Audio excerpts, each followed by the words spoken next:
Buenas noches, bienvenidos. Domingo a las 8:45, 21 de junio. Es un gusto estar con ustedes. Saludamos rápidamente a Claudia Méndez Arriaza, bienvenida. ¿Qué tal? Muy buenas noches. A Paola Hurtado, bienvenida también. Hola. A Carmen Ortiz, bienvenida igualmente. Un gusto estar con ustedes nuevamente. Mucho de qué conversar, mucho de qué discutir en esta noche.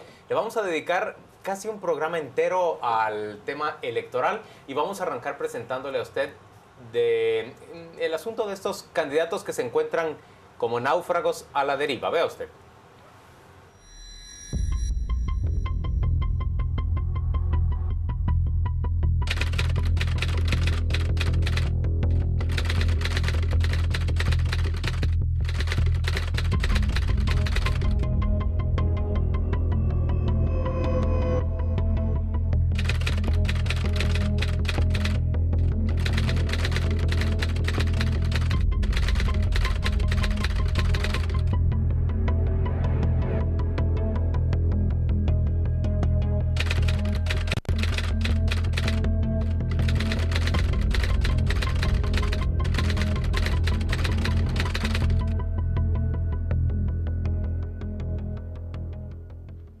Decimos que se encuentran a la deriva porque ninguno de estos tres candidatos ha sido obligado a renunciar a su candidatura por el partido que los promueve. En el caso de Julia Maldonado, pues sí tiene un impedimento concreto al no contar con el finiquito, pero los otros dos lo que tienen es un alejamiento de parte de su partido, que es el partido Líder. Líder había echado mano de Arnoldo Medrano, como ha echado mano prácticamente cada partido, excepto el FRG, para atraer votos hacia su candidato presidencial en Chinautla, de Arnoldo Medrano. En esta ocasión, Líder ha preferido distanciarse de él. Yo no sé, para empezar, ¿cómo ven ustedes ese distanciamiento? Un distanciamiento que se ha producido también respecto de Baudilio Ichos, el diputado de Chiquimula. Arrancamos esta discusión. Es un distanciamiento contradictorio. Ajá. Primero porque dice, cuando anuncian que suspenden a Medrano y a Ichos de Líder, dan el argumento de que ellos no van a permitir corrupción en su partido. Y después dicen que no los están sacando y todavía son candidatos mientras no haya ningún señalamiento o verificación de los indicios que tienen en su contra. Entonces es falso, es contradictorio y es solamente una hipocresía de proyectar una suspensión que no significa nada, porque lo que significa es o no es miembro, es o no es candidato, y los dos son candidatos. Ahora, creo que de los tres que presentamos, el que tiene más complicaciones es el señor Ichos, por el antejuicio que le promovieron esta semana por ser contratista del Estado. Bueno, Julia Maldonado, si no tiene finiquito, simplemente no se puede inscribir. Pero el señor Ichos tiene un antejuicio para ser procesado por haber proveído al Seguro Social fraudulentamente el alquiler de un edificio en Chiquimula. Y si el Tribunal Supremo Electoral se pone las pilas, debería actuar inmediatamente para bloquear la inscripción de él porque ha sido contratista del Estado y eso está prohibido. ¿Pero qué me dicen ustedes de Arnoldo Medrano? Es que prácticamente si uno piensa, Arnoldo Medrano ha salido bien librado y a él no lo atacaron en año electoral. No, voy a corregir, no es que lo atacaron. No lo han denunciado, algunas de sus denuncias sí caben dentro del año electoral, pero sus 8 antejuicios no nacieron en mayo ni tampoco en junio. Han nacido en tiempo pasado y él está participando allí. Entonces me parece una contradicción del Líder. En este momento está separando, pero dejando dentro a estos candidatos que tienen graves acusaciones. ¿Cuál es la responsabilidad de un partido político? Yo como electora lo mínimo que espero es que sus filas estén llenas de candidatos que son probos y que me garantizan a mí honestidad e integridad en el manejo de fondos públicos. La pregunta aquí es, ¿alguien acusado de un proceso de corrupción tiene derecho a participar en la política? ¿Por qué subrayé yo que el fallo contra Susana Luarca es importante en esa red de adopciones? Porque si se dan cuenta ustedes, a los funcionarios que participaron en esos hechos criminales, que coludieron con notarios de fuera para trata de personas y robarse niños, les prohíben de por vida ser nuevamente funcionarios y ocupar un cargo público. Entonces, es lo mínimo que demando yo también de la política. Respeto el derecho de inocencia, la presunción, pero exijo del partido político que me garantice que las personas que llevan en sus listados son probas. Sí, son íntegras. Muy tarde, creo yo, ¿verdad? Porque de estos candidatos ya se sabía el tipo de antecedentes que tenían y todas las dudas alrededor. Mientras más tiempo pasan estos candidatos en el poder, no hay duda, y mientras hablaba Claudia, yo me imaginaba un árbol creando raíces profundas. Entonces es mucho más difícil sacarlos de ahí porque han tenido la oportunidad para que administración tras administración ir creando y fortaleciendo toda esa red clientelar que finalmente es lo que hace que uno diga cómo es posible que a estas alturas no se haya culminado el juicio y no haya todavía una sentencia. Yo quiero también rescatar que cuando el partido líder dice que los va a suspender, me recordé de una vecina mía que tenía un hijo muy malcriado y cuando quería corregirlo decía yo sí le pego. Y alguna vez, ante una mala crianza, el niño saca su pañuelo y le hace así, ¿verdad? O sea, ese era el castigo. Esto era Villate en el caso de Ichos, ¿verdad? Pegándole con el pañuelo, pero a la larga yo creo que únicamente uno puede realmente ser enérgico con alguien si tiene la autoridad moral para hacerlo.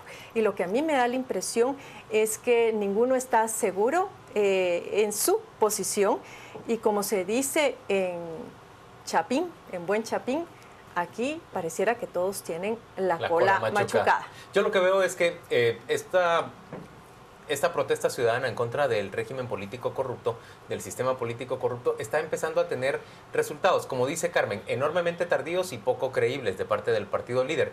Pero es por lo menos un avance que un partido ya empiece a considerar que no se puede ser tan descaradote como llevar a Arnoldo Medrano. ¿Recuerdan ustedes a Roxana Valdetti y Otto Pérez Molina justificando aquí en A las 8:45, 4 años atrás, la candidatura de ese señor dentro de su partido? A la Unidad Nacional de la Esperanza justificándolo también, a la Gran Alianza Nacional justificándolo. Todo lo justificaban porque, bueno, es un hombre que tiene mucho respaldo popular y porque esos votos se necesitan. Pero ese es el punto también que tú mencionabas el día viernes, pues sí, es decir, claro, también que la gente no siga votando por ellos. Tiene que desaparecer el respaldo popular para ellos.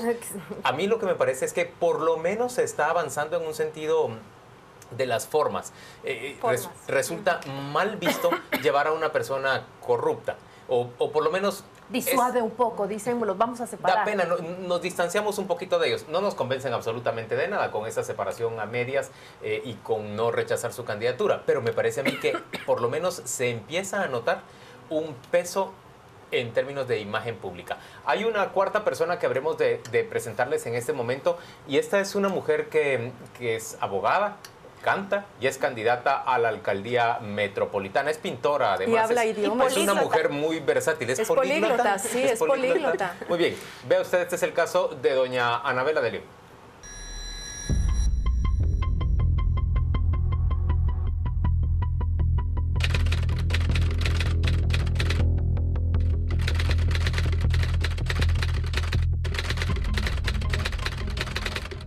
¿Aló? Ajá. Y es a Minor que le habló a Obed. Ah, Obed es. Obed le habló a Minor que estaba llamando, que batalla. ¿Viste lo que te escribí, María? Ajá. Cabal, lo que te escribí. Llamó también esa Anabela de León. Ajá. ¿Y ella llamó a quién? Que esa señora Anabela de León sea yo, eso es lo que no acepto, porque yo no estoy vinculada ni con las personas que están siendo procesadas por el delito, los delitos que los están juzgando, ¿verdad? Por el caso de la línea, no los conozco, no tengo ninguna participación y no me pueden involucrar. Yo creo que se trata de un homónimo, o se pudiera tratar en un momento dado de que hay personas que utilizan el nombre de una persona influyente para tratar de engañar a otros, no sé. O pudiera también tratarse de una campaña negra por el hecho de que yo estoy siendo ya conocida y aceptada como una candidata muy fuerte a la Municipalidad de Guatemala.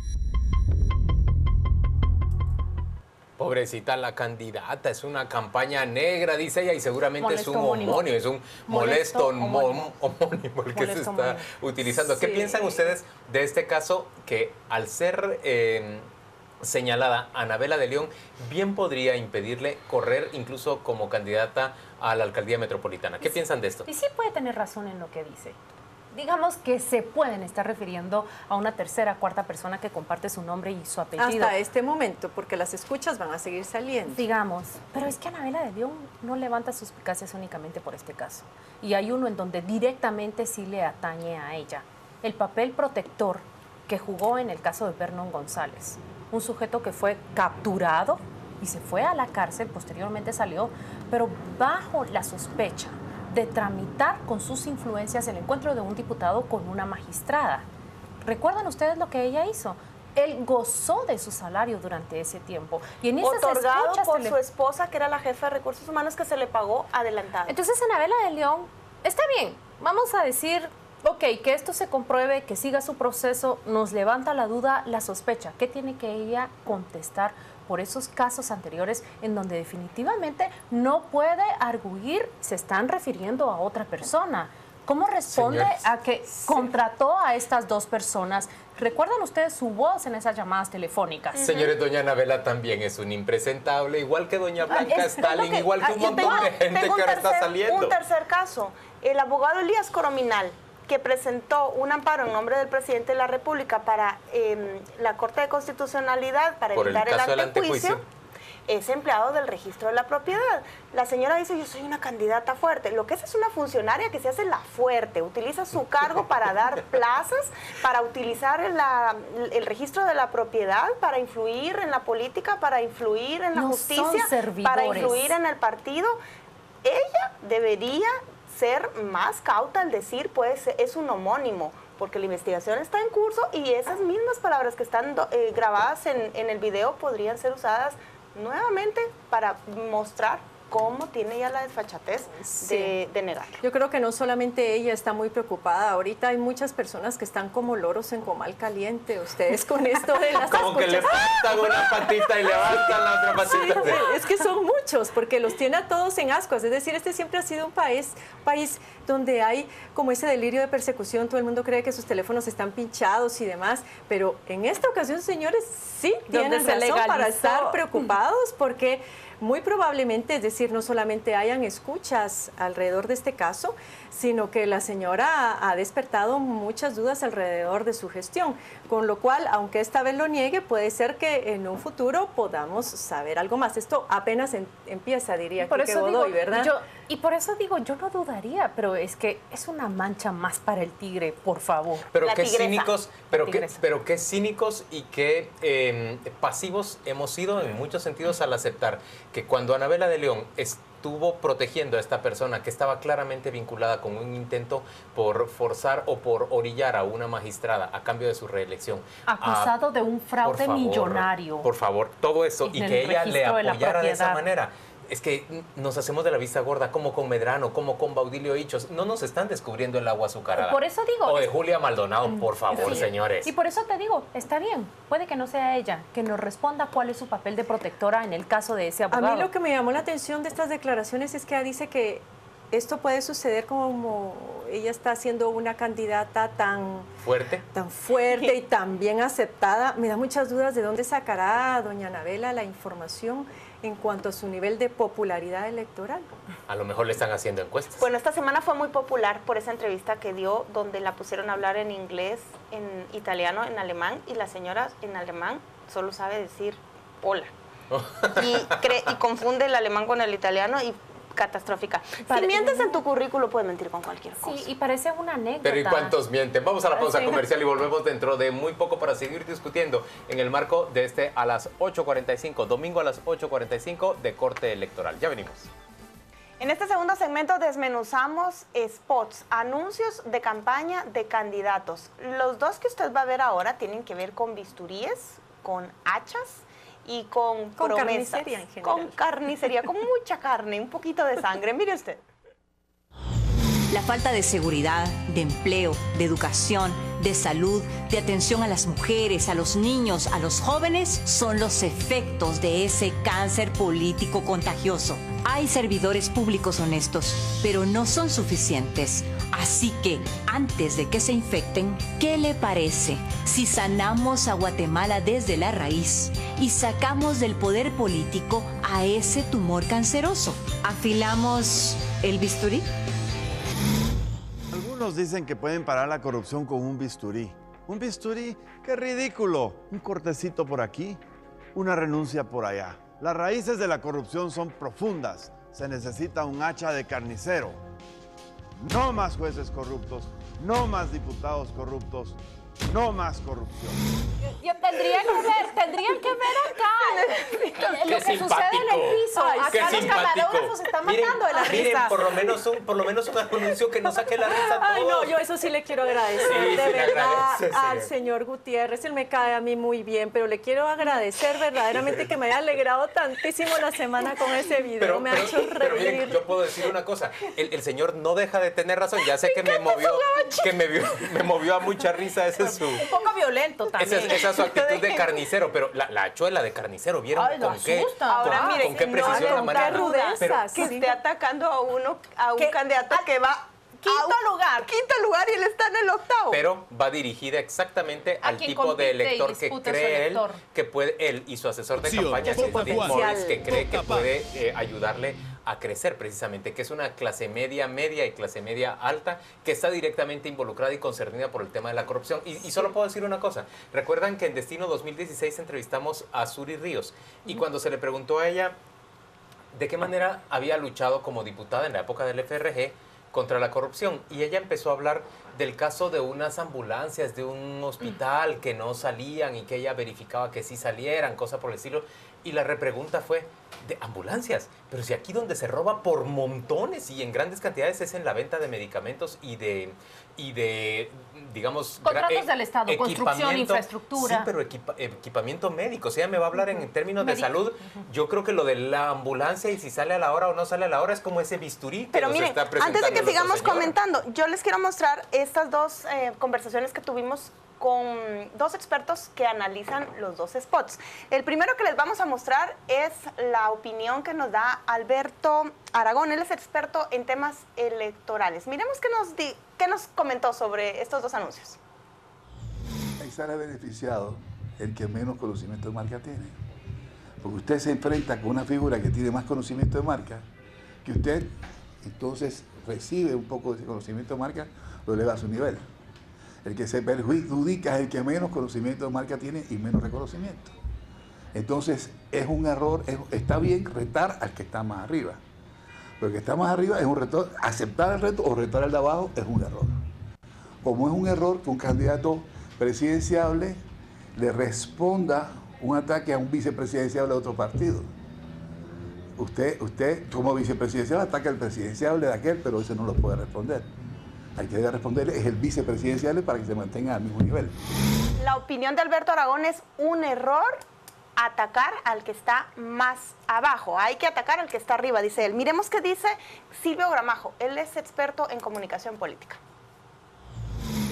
Me parece que no sé si es sensato o insensato en una campaña política, digamos, de alguna manera se permite este tipo como de formas comunicativas. Aquí la lógica es pensar si habrá impacto o no en el hecho de que él desafíe a Suri en función de el posicionamiento en que ambos se encuentran en las encuestas. Yo creo que depende del segmento de la población.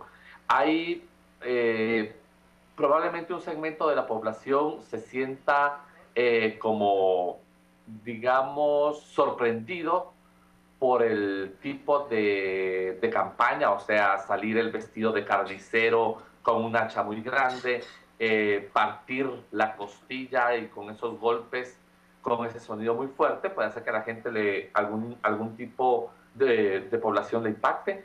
A mí me preocupa que otro grupo poblacional electoral se sienta como, quizá la palabra podría ser ofendido, si no bien ofendido, un poco como cuestionado. ¿Qué piensa Carmen? Mira, yo veo que ahí sí le atinó Canela, ven ustedes, porque él empezó a crear una pugna con Manuel Valdizón, justamente siguiendo esta regla que Alberto muy bien mencionaba, ¿verdad? Buscó a alguien que iba al grande. En ese sentido creo que él atinó y le respondió, él logró su objetivo. Ahora, en este caso, lógicamente, el señor, tal vez es por lo que decía Juan Luis, ¿verdad? Porque él piensa que mucho de las simpatías electorales que él podría jalar las tiene actualmente Suri, y ante la incertidumbre de que finalmente logra inscribirse como candidata, él dirá, mejor voy a preparar y voy a ver cómo me los gano. Pero vean, o sea, lo importante en todo caso en una campaña es que lo que el candidato pretende hacer es marcar la diferencia. Como ella estaba con un bisturí, entonces él sale con el hacha, ¿verdad? Pero lo triste y lo más lamentable es que fijamos esas diferencias únicamente alrededor de la imagen del candidato, cuando lo más rico en un proceso electoral y en una campaña electoral son los planes y las propuestas programáticas de los partidos, es decir, las discusiones y las mayores diferencias deberían de estar dadas por esos planes de gobierno que a mí se me hace todavía no los están elaborando alguno de ellos o tal vez están apenas empezando. A mí me sorprende cómo la corrupción se ha convertido de un momento para otro en el centro de la campaña electoral, pero comparto con Carmen, no es con un anuncio. Realmente, ¿qué político creen ustedes que puede tener la determinación, la agresividad y la violencia, si así lo quieren ver, para combatir toda la corrupción? Y no hablo de una corrupción únicamente un puesto por aquí, un puesto por allá, como dice él. O una ambulancia por aquí, una ambulancia por allá. Porque se hace perfectamente la analogía, es la corrupción prácticamente enraizada y que está en esos partidos políticos, que ninguno de los dos candidatos puede decir, aquí en estos partidos políticos nosotros hemos hecho esto. ¿Y Juan Luis? A mí me parece que sí es un acierto, le llevo la contraria a Alberto, pero me parece que es un acierto. ¿En qué sentido? ¿Acaso había llamado su atención en algún momento Juan Guillermo Gutiérrez? Ahorita se está colocando en el mapa. Ahí está, sí. Bueno, a costa de Sur y Ríos, pero ahí está el señor atrayendo hoy su atención y suscitando una discusión que no había suscitado antes. Ahora la pregunta del millón, ¿ella le irá a contestar? ¿Irá a aludir a él? Ojalá, porque sería reinteresante y tendríamos otro domingo alegre. Sí, por favor. Quizá ella no pesque el anzuelo porque es como una pelea entre perritos pequeños, ¿no?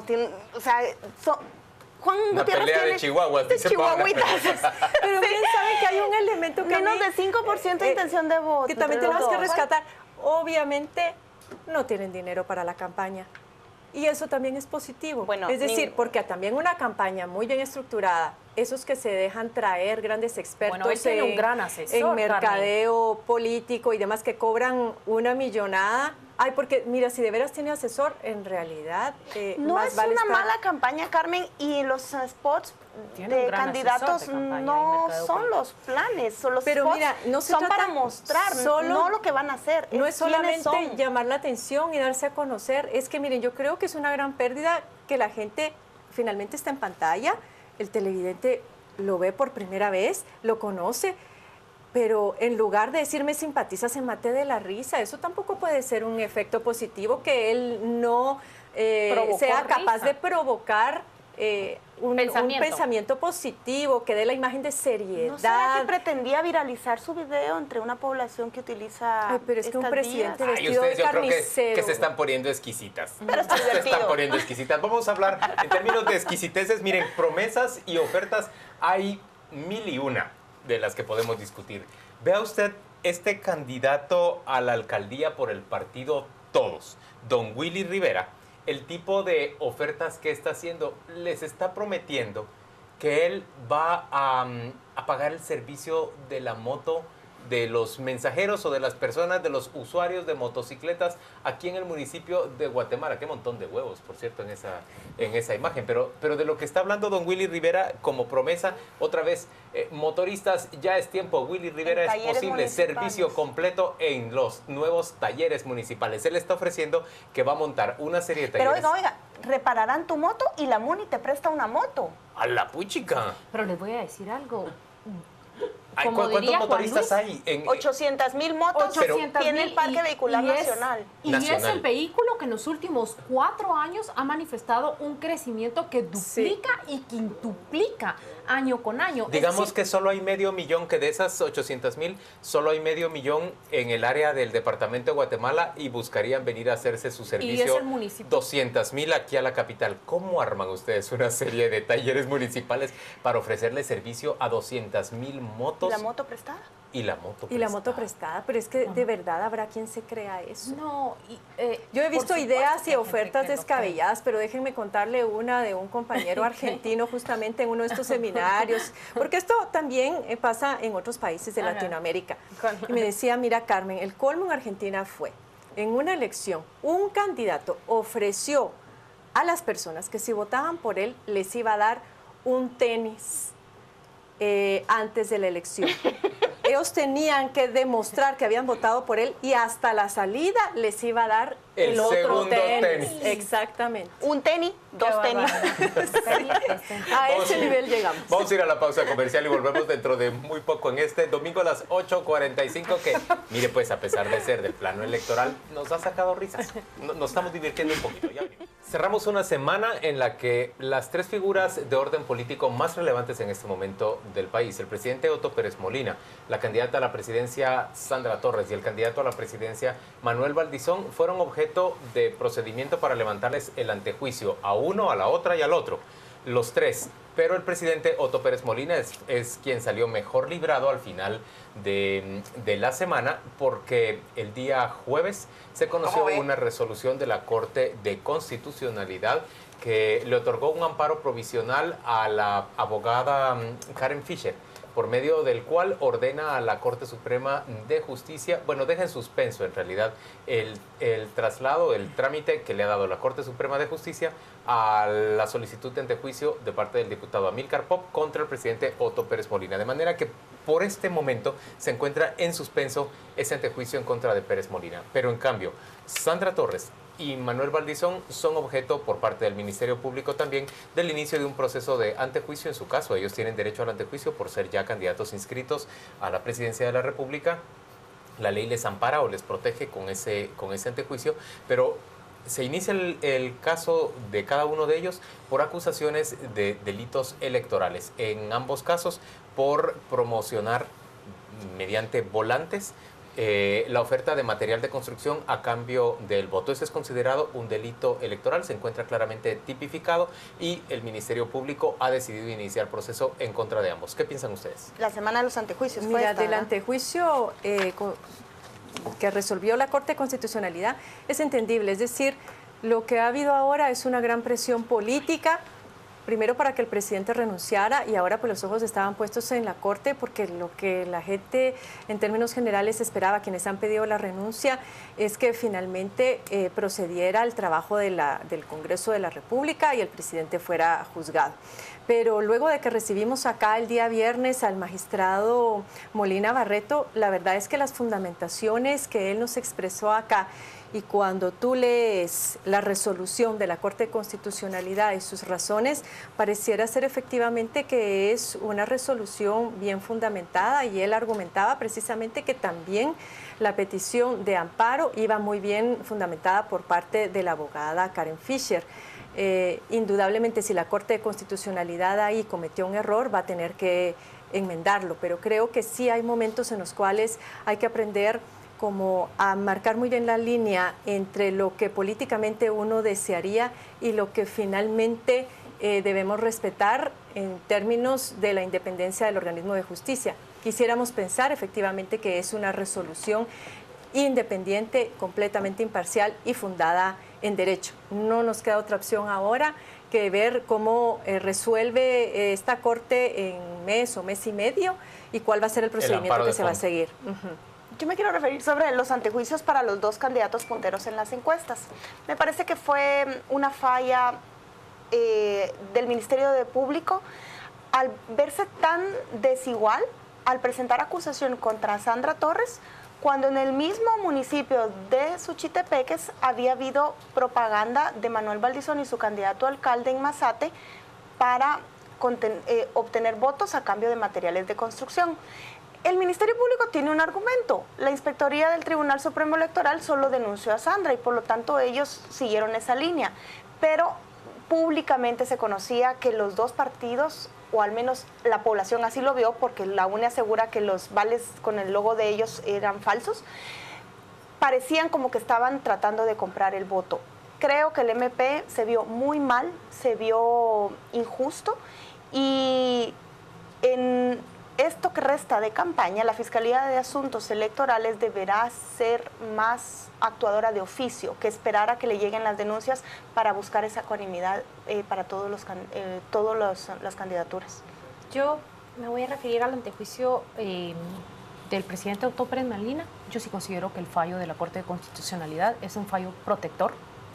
No creo que acá están muchos abogados tratan de fijarse y concentrarse demasiado en las formas, Y cuando se concentran demasiado en las formas, se pierde el fondo. Y aquí el fondo es la gran sospecha y la gran duda que ha provocado el presidente Otto Pérez Molina al dirigir ciertos nombramientos, al permitir el funcionamiento de otros funcionarios de su gobierno que han resultado por demás bajo sospechas, bajo acusación nuevamente de delitos de corrupción. Entonces, considero que fue un fallo protector, definitivamente lo fue, y no es la primera vez que Otto Pérez Molina se libra de que la justicia lo llame ante un juzgado, ante una comisión pesquisidora. No es la primera vez. A lo largo de su historia, en una década, lleva por lo menos 4 casos de los que se salva así, como fue salvado hoy, de encarar a un tribunal, a un juez, o a diputados pesquisidores. Está incluido. Caso Bámaca,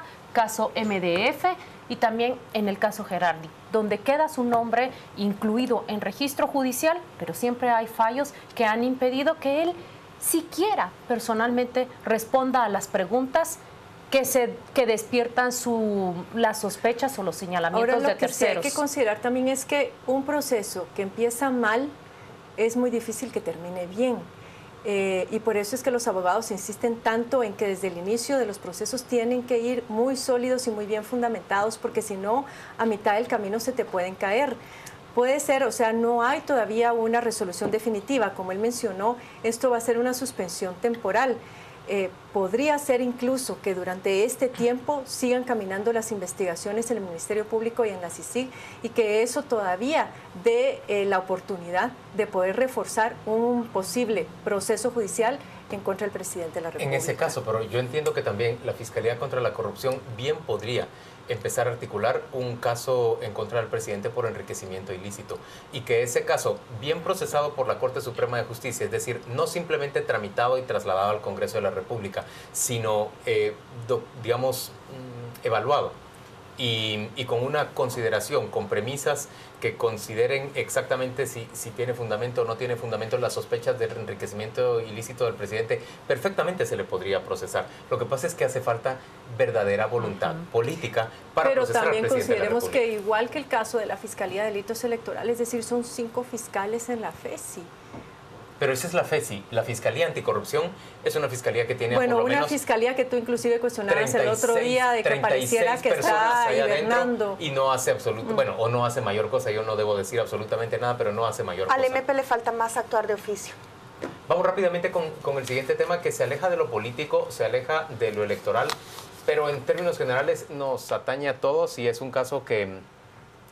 Mire, no lo pongamos en términos sentimentales. Es conmovedor, por supuesto, ver que a un niño de 12 años de edad se le haya lanzado por un grupo de adolescentes, un grupo de pandilleros del puente Belice. Se presume que fue lanzado, fue castigado de esa manera porque él se negó a justiciar, a matar a un piloto o a un piloto de taxi al que la pandilla, la Mara, estaba extorsionando y se había negado a pagar la extorsión. Es que piense usted, aparte del calvario de este muchachito que es rescatado con vida, es llevado al Hospital San Juan de Dios, los médicos del hospital salen a pedir colaboración de ciudadanos particulares para ayudar a pagar los medicamentos. Es que si eso no describe todas las miserias de la sociedad en la que nosotros vivimos, ¿de qué manera lo podemos describir mejor? Y que no había ni siquiera una cama en cuidados intensivos. Es verdaderamente conmovedor, es penoso y refleja nuestro fracaso real como sociedad organizada alrededor de unos principios que presuntamente defienden la vida, pero somos incapaces de impedir que todos esos muchachos se asocien en pandillas. Somos incapaces de proteger a aquellos que están en riesgo de asociarse en pandillas. Hay grandes esfuerzos particulares. Debajo del puente justamente nació ese esfuerzo precioso del sacerdote jesuita Manolo Maiqueira, que ahora es seguido, sí, él murió. Pero sigue la misión.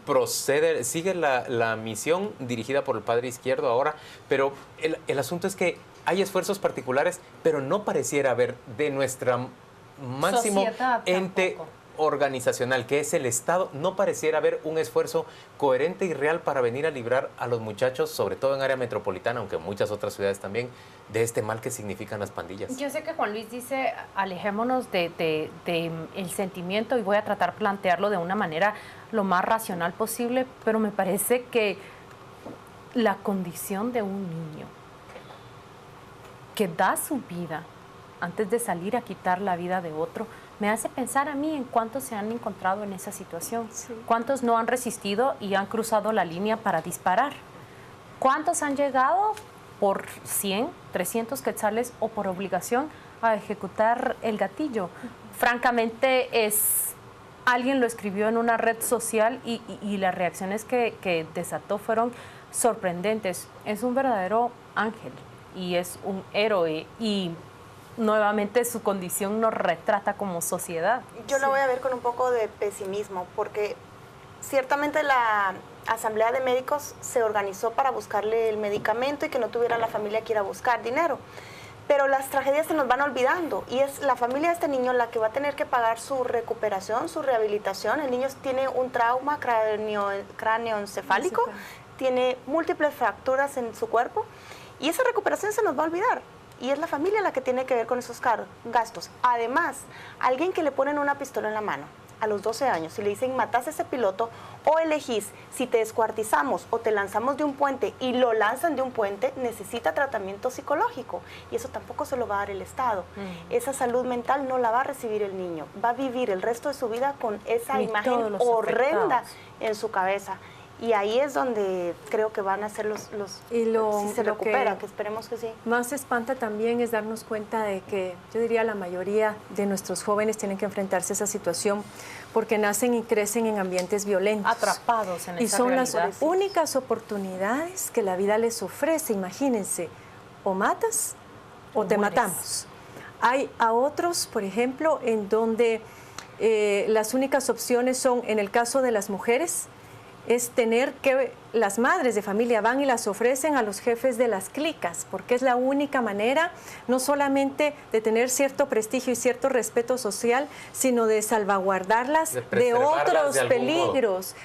Y la otra opción es, o me hago salvatrucha, o me hago Mara 18, pero no hay manera de sobrevivir en esos ambientes. O migro hacia Estados Unidos.